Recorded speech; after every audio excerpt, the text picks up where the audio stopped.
Hi everyone. So I recently went for Vipassana and I've been asked by my friends and family and people I've met over the course of last 2 months to share my experience in a form of video. So here it is. Um, so I went for Vipassana at the Jaipur Center uh, late April, and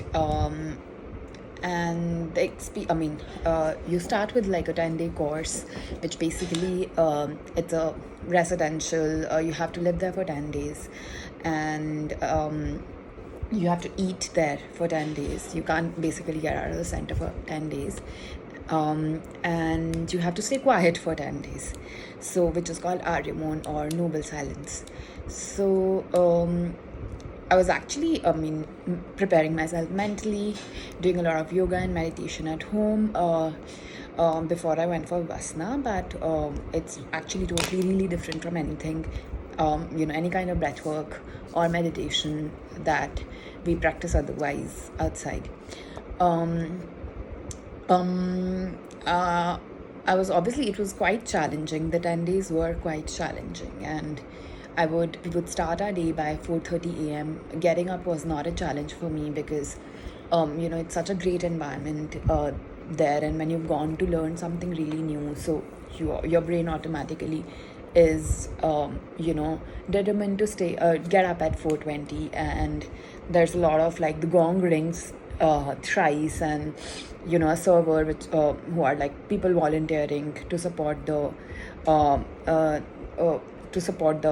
whole camp there. They come with a very soothing bell to wake everyone up. So anyway, and once it's a small. Uh, the rooms are really really tiny, so even if my alarm won't ring, like I would hear someone else's alarm ring, so that will wake me up. And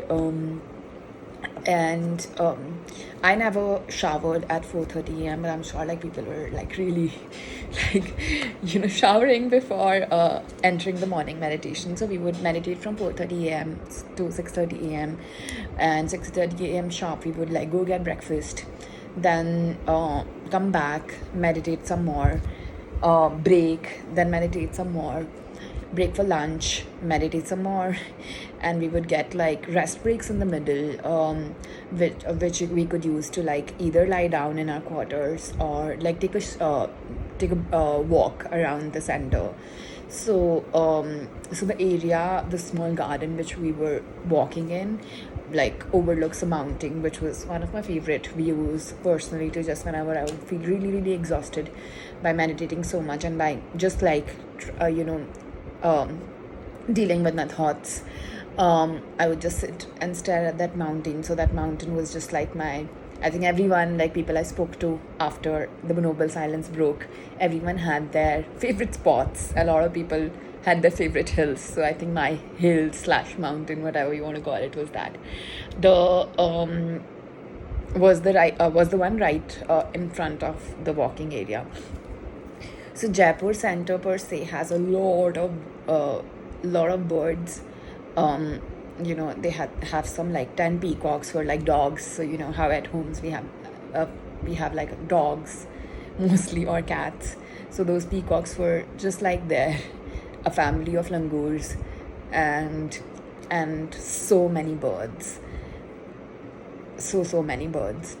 Um, so what first 3 days is basically they only make you do anapana, which is like focus on your ingoing breath and outgoing breath, and these are not controlled breaths. It's just we focus in Vipassana, we focus on how the breath is. So I think for like first 4 days my mind kept on showing me whatever memories I had from like so many years, and people who weren't even important to me. I still had like memories etched from you know uh, memories with them, and my mind was like playing this movie, and then it made me realize, and like by the end of the day I would like really really itch to have like a paper and pen with me to write my thoughts down, because I've been journaling for the past 5 years now, on and off.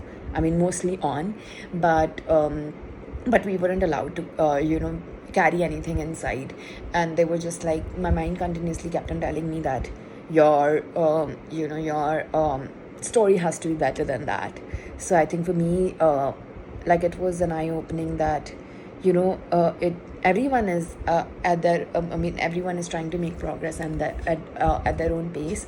For me, it sort of like told me to better my story, told me to and showed me how much, like, what kind of like memories your brain can store, even if you're a person who's really really trying to live consciously. You don't know so many things your brain is registering, stored in your subconscious for so many years.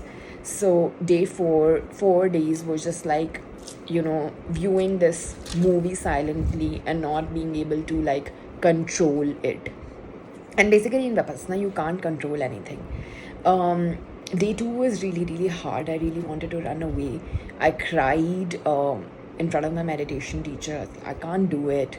I was feeling like my body was just like heating up so much, like it felt like a volcano inside. And on my skin there was no sweat. So I just went to, like, I remember during lunchtime I went to my Vipassana teacher and I cried. I was like, there's so much of heat inside, but like I have no sweat. So that, and I mean, everyone has the a different way. There are some terms we were told in Vipassana, and everyone has their own sort of like way wherein like the body is purifying itself, if we may put it in the most layman and the most shortest and easiest term. um day Post that, it just became very very hard to meditate. And I don't think I was even walking so much, but I was so tired um through this like meditation, through by this like by meditating so much during the day, and by just like looking at my breath, watching my breath. And it's a task, and you have to keep on redetermining multiple times a day, whenever that this is what I'm here to do. I really need to do this to sort of like, for me, like, I also put it like this, it was, it was my one step ahead in the journey to meet God. And they say that it's the only way one can enlighten yourself. That's the watching your breath and meditating the way it's taught in Vipassana is the ultimate way of liberation for all human beings there are. I had some brilliant insights. I had very, very difficult days. There were 3 days in the middle. I just slept in my meditations. I was waking up every 15 minutes, sleeping back. And, later I was told, there are discourses every evening that also happens because that is your inertia coming out, that there's so much of inertia in your body that it once comes out, and then you sort of like teach yourself to be better than that. So and then towards the end, I would say that just like being in that environment where you're eating healthy, you're only listening to the right kind of philosophies, and you're meditating, and you're going to bed, there are no phones you're looking at, and you're living with just pure nature. So many birds are your friends. Every time you break, you're having like a really difficult day in meditation, there are like 100 birds outside cheering for you, or laughing at you, or mocking at you. I mean, it's up to you to take how you want to take it as. But there's so much of encouragement from the nature, and it's sort of like it's the experience is so much internal for me. Those 10 days, I think, made me so strong, so strong emotionally. 1 month, my first month after I came back, was I practice. I meditate for an hour every day. We were told to meditate for 2 hours, but I've only been doing 1 hour.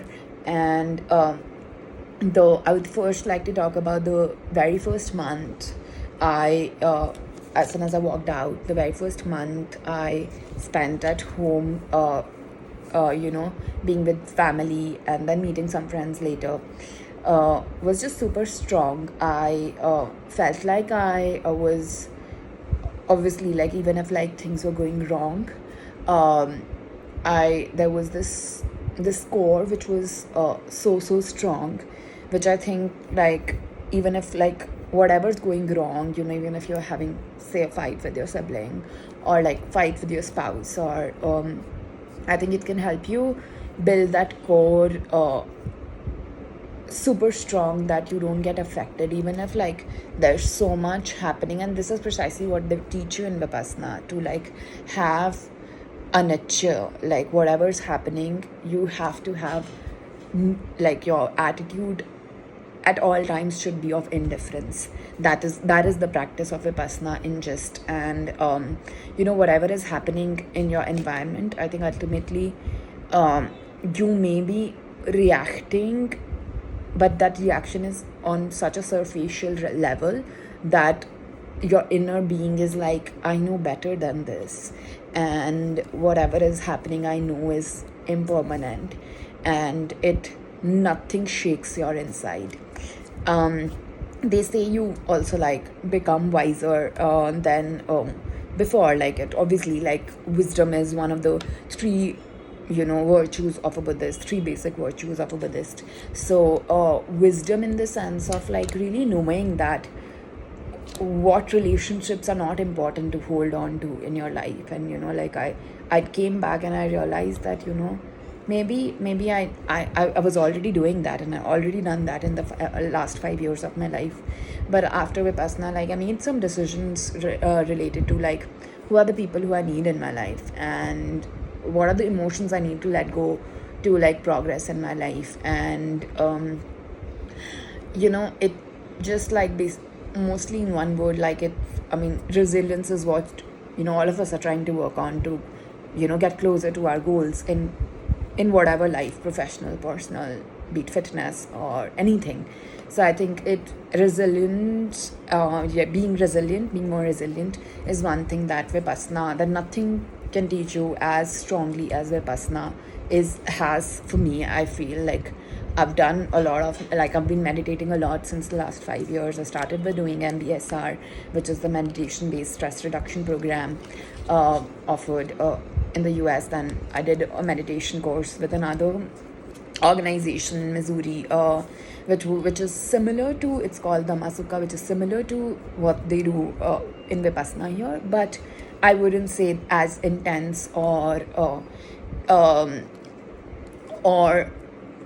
as intense, or like as deep in philosophy as Vipassana is. And I've known about Vipassana and the kind of meditation they do since about 10 years now, but I never thought I could stay quiet for so long, honestly. And now after the pandemic, I think it was just my time to do that. And what the most amazing thing I saw there was just like these women of my age, or like just like around my age, younger or older maybe, but so determined to like getting really the most out of the course. And every time I would give up, I just had to open my eyes and look at these amazing like set of women who, like, wherever my asana was, these people like sat towards my left, and most of them were yogis, but super determined to knowing what the course could give them, internationals and international included. So I think having the sangha in any kind of work you're doing, again, like network in the professional space and sangha in the spiritual space, is super important. And I was lucky enough to like be meditating and learning to meditate with these people who were also as determined, more determined than I was. And so I think for anyone who's looking for strength, who's looking for just being better at just being more resilient, and even if like you don't have to like really be going through a life, a very critical life situation wherein, or a very difficult life event, or you don't have to be in the middle of a crisis to like be wanting to, or to be wanting to seek such a philosophy. I think everyone needs it. At whatever age you think you're ready, please go and do it very, very seriously. Please follow the rules. They're there for a reason, and just go with a very open mind and see where it takes you. And I think I'll be meditating this year on my own, and I think next year I would like to go back again, do the 10-day course, and it's said that you should do the 10-day course once every year, but I also have like a lot of material. I can repeat the 10-day course on my own because I have access to the discourses here now. But I think my plan for the year is to meditate on my own and then do the 10-day course again. Yeah, more to share when I'm ready to share more. I'll share more when I'm ready to share more. Thank you for listening to me. See you guys. Bye.